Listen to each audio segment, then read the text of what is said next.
you guys, it's me Crystal and welcome back to another Top 5 Wednesday video. So the prompt for this week, April 14th, is incorrect ratings, and this is a book on Goodreads that has an average rating that is either higher than you personally think it should be or lower than you think it should be. And so I'm just going to go ahead and get started, and the first one I'm going to talk about is this picture book. It's I'm a Unicorn by Mallory C. Lohr and illustrated by Joey Cho. Okay, this has an average rating on Goodreads 3.92. So obviously I feel like that needs to be higher. And this same author wrote a book called I'm a Narwhal, and that has 4.32 stars. And I also gave I'm a Narwhal 5 stars. I gave this 5 stars. I thought they were both so adorable and just great and just like the perfect like little cozy picture books. And also I feel like you learn a little bit something about the subject along the way. I felt like I learned something about narwhals. I felt like I learned something about unicorns, and I'm just trying to figure out who are the monsters who rated this book low enough to drag the average rating down below 4 stars. So this is what our artwork looks like, and you can see it's very adorable and whimsical, and also there's like hidden unicorns, you know, on every page and in the background, and I just thought that was a really nice touch. And I know this is a picture book, and you're probably thinking, Crystal, you're a grown woman. Why are you getting bent out of shape over a picture book? Because this picture book is perfect, and like I like to read picture books sometimes if I'm sad because they're just really warm and cozy and they make me happy, and I don't understand why this has such a low rating. Like a 3.92 for a picture book is pretty low for something that's perfect, you know? The next book I want to talk about is Poisoned Apples by Christine Heffernan. This is a poetry book with like a fairy tale bend, and she covers, you know, such lovely triggering topics such as body image issues and eating disorders. I love this book, okay? So I gave this 5 stars. I gave all of Christine Hefferman's poetry book 5 stars. So I could have picked any one of her books that I have for this prompt, but I chose this one because this one is the first one that I read. And I just particularly love this one. And this has a 3.56. Now, I get it. It's poetry. Sometimes with poetry, like, people get triggered and they get mad. And then sometimes with poetry, people don't rate poetry books because either they don't know how, or they feel like poetry books are really personal, and so they don't want to put a rating on someone's like personal stuff. It's the same reason why I hear people don't always write memoirs. I write everything because I'm writing based on emotion, and I don't think I'm passing a quality judgment on something when I rate it, but everybody is different. So I feel like maybe part of it is that some of the people who read this book didn't give it a rating, and then a lot of the people who did give it a rating were maybe a little triggered, and I just think this is fantastic. You know, and we have like these pictures kind of throughout, and this is so creepy actually. And, you know, some poetry, and yeah, I just think this is really good poetry. And I don't understand why Christine Hefferman's poetry books are always rated so low. And I just want more people to rate this book, because sometimes I feel like a low rating scares people off. I mean, sometimes a low rating actually gets people to read the book if it has like a ton of ratings, but poetry books don't tend to get like a ton of ratings and a ton of reviews unless you're just like super, super popular. So I feel like if you don't have a lot of ratings to make up for it, then having a low rating can maybe talk somebody out of reading a really good poetry book. But anyway, I just felt like this should be a little higher. And yeah, I just want, you know, poets to get more love and also like encouragement and stuff. Okay, the next book I'm going to talk about is the only book on this list with a rating that I feel like is maybe a smidge too high, and that is Monstrous Volume 2.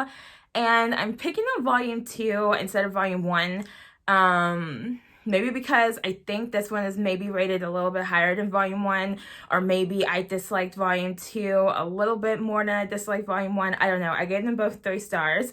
I don't remember the author and the artist name, but hopefully you can see them on the front of the book.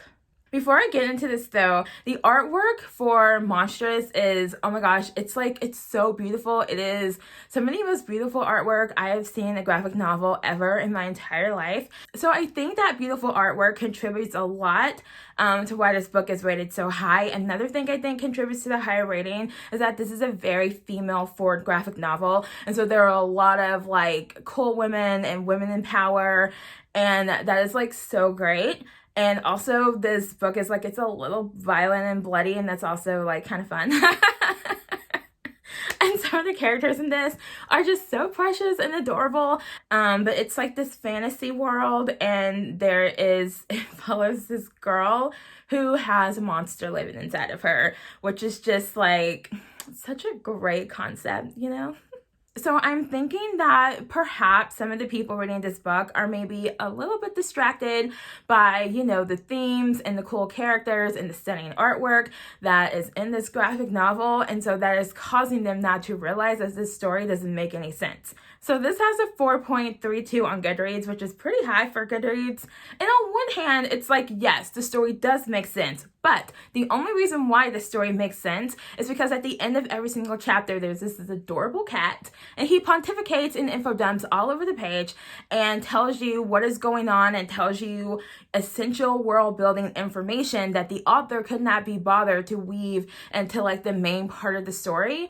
And so like I'm reading the chapter and I'm like really lost and confused and bored and frustrated. And then we get to the end of the chapter and there's this cat explaining everything for me. And then it's like, okay, yeah, sure. Now I can keep up and now I know what's going on. But I just kind of feel like people should be able to tell stories without relying on info dumps, especially like an entire page of info dumping. It's like if you cannot world build in the main narrative, then you don't know how to world build. That's just my opinion. And so I feel like a lot of people are so distracted, like I said, by this beautiful artwork and by some of the characters are like super cool, you know, that they don't realize that the storytelling is just kind of subpar. Doesn't mean that I don't think people should enjoy it. I just don't think it should be rated so high.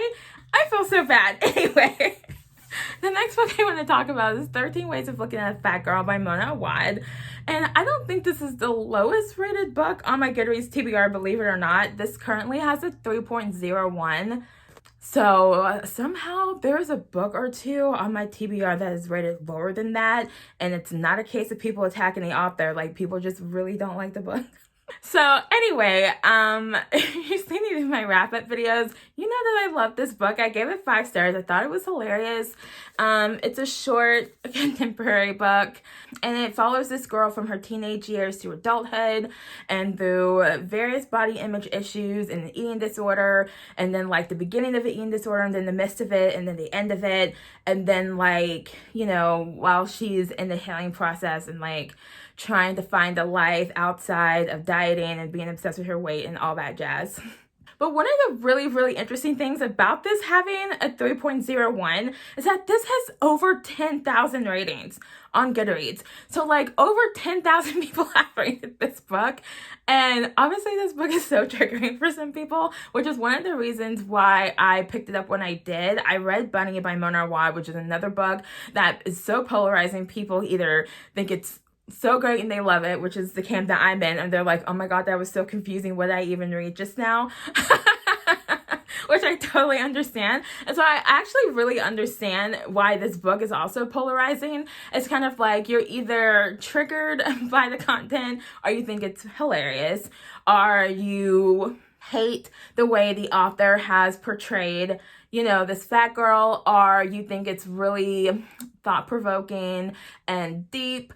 And I just love Mona Awad so much. I mean, anyone who can get that many people to read a polarizing book, I just think she's a genius. But anyway, so while I do think it's really hilarious that this has such a low rating, and it's one of the things that I really like about this author. Of course, this book isn't for everyone, but I feel like if you are the kind of person, you know, who can laugh at yourself and who can, you know, laugh at how ridiculous people are and you're not like super triggered by things, and I do think that this is a really good book for those kinds of people. And I think it's definitely not a 3-star book. It's at least a 4-star book. And for me, obviously, it's a 5-star book.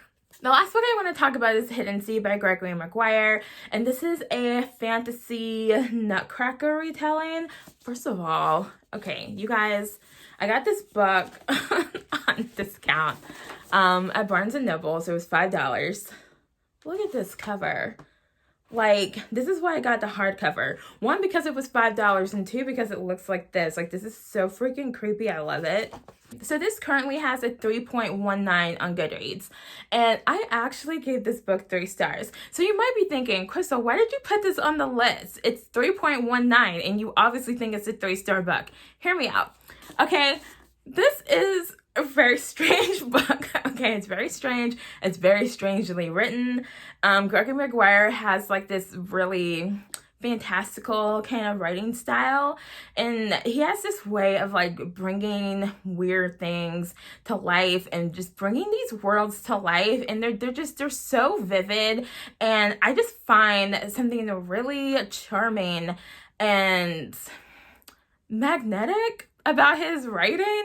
And so even though, like, yes, I gave this 3 stars, I gave it 3 stars because the story was super weird and the writing was so weird and everything was so weird. I just feel like this is I just feel like it deserves a higher rating. That's all. I feel like there should be more people who can get past the weirdness and give it a higher rating. I mean, obviously I wasn't one of those people, but I did finish this book, and for me to have finished a book that moved this slowly and was this weird, like, it's gotta be a really good book, right? And also, yes, I gave this book 3 stars, but I would also read this book again, and I don't know, it's just like kind of stuck with me, and there's just something really enchanting about it. And so yeah, I gave it 3 stars. But I feel like the rating should be a little bit higher for this book, because he's just so talented, and Gregory Maguire, you know. And yes, I mean, the story, it was gripping. It was gripping, and it was magical. And even though this isn't like a magical kind of story, there was something like extremely fairy tale like about this book. And maybe I should have given it a higher rating, but I rated it based on how I felt at the time I finished it. But it was one of those ratings where I'm like, I gave it 3 stars, and so it's like, I liked this, but it was super weird. So that is all for this video, and so I want to take a few seconds just in case you notice all these books stacked up in the background. I'm getting ready to film my book haul videos, and yes, I said videos with an S. I thought I'd split my book haul into 3 different videos because I thought that would be the most fun for me personally, and I want to enjoy talking about the books that I bought so far this year. And so those videos are going to be going up next week, and so I'm going to have videos going up Monday through Thursday. So the book hauls will be Monday and Tuesday and Thursday, and then I'll have next week's Top 5 Wednesday video on Wednesday. So anyway, let me know if you've read any of these books, if you have a book that you just love and you feel like the rating should be higher. Also, do you know of any polarizing books that I can go and check out for myself? Because apparently that is a really good way for me to find a book that I will enjoy. If there are people who are like, it's like they either love it or they hate it. Usually I hate when people say that, but with some of these books, that definitely appears to be the case, especially with Mona Watt's books. So anyway, so I will see you guys next week with book haul part 1. And yeah, I hope April is going well for you guys so far, and I will see you later. Bye.